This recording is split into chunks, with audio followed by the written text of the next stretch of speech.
African World Festival is celebrating a really important milestone anniversary.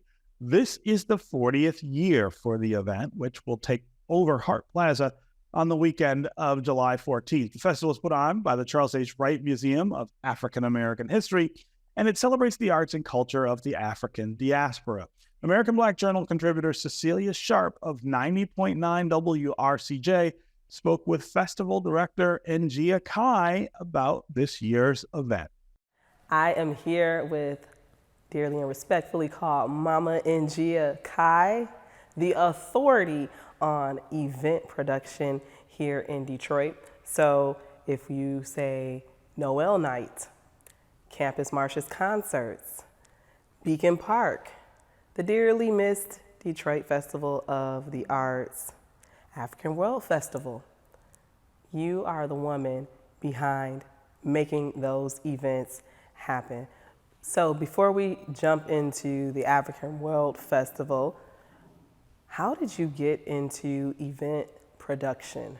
I graduated Cass Tech High School, went to DC for Howard University, and I moved myself from the pre-law program into the film directing program.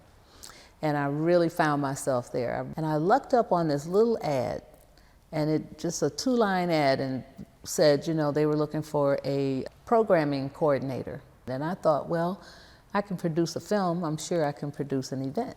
I ended up with the University Cultural Center Association, and that's how I got involved with Detroit Festival of the Arts.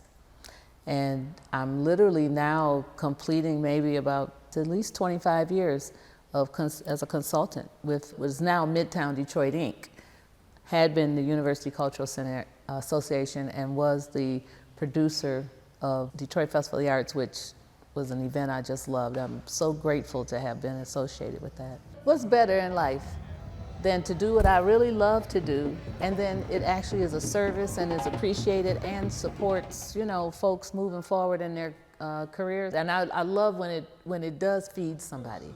We have the African World Festival coming up, celebrating 40 years of the African World Festival.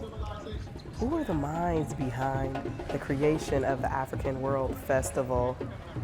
Why was it so important for the African World Festival to be created in Detroit?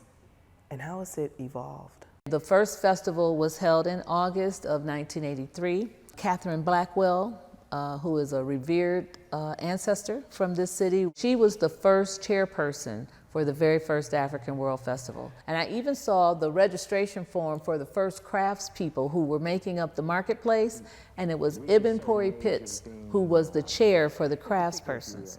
So it was just a number of persons. We're going to definitely have all their names available at the event. You know, we are really looking at the history this year, and we're going to actually have an installation, a big display on Hart Plaza during the festival weekend that the public can check out the whole 40-year history of this event. So we've been deep in the archives, and it has just been so thrilling to really recapture the story of its evolution. For those who are wondering what the experience is like at the African World Festival, take our hand and walk us through the tastes, sounds, and smells and sights of the African World Festival coming up this year. So this is a cultural arts event with something for everyone. We have the Watoto Village, which focuses on our youth. Watoto means children in Kiswahili. We have Elder Village, where we treat our elders as they should be respected. We have Generation Next, which is where we really favor our older teens and young adults. We have African cuisine, Caribbean cuisine, African American foods. We have vegan and vegetarian foods. We have specialty drinks, and so we really look to focus on all of the arts, the theater, spoken word, dance, musical performance, both vocal and instrumental. So we have all of that going on, and we really work to bring a lot of different representations of the African world. I know that we have some internationally known, locally grown talent presenting and performing at the African World Festival. Of course, there's the main stage where Friday night, as we're celebrating our 40th, we thought, who else kicks off with the notion of an Afro future, because we're saying we're 40 years, but we're not stopping. We plan to keep zooming. And so who is that? And sure enough, we were able to land Parliament Funkadelic featuring George Clinton. We're really happy this year that one of our local, internationally known groups, Underground Resistance, organization that has fostered techno and hip hop all across the world from right here in Detroit. They are doing a special presentation on Saturday night to close the main stage. And then our own Jessica Care Moore is curating the Friday night close of the Pyramid stage. And she has Dre Sconey and the Clouds, and she has Somi, who is not from Detroit, but a sister whose voice is so beautiful. We know that Detroiters who don't know her, are gonna fall in love with her.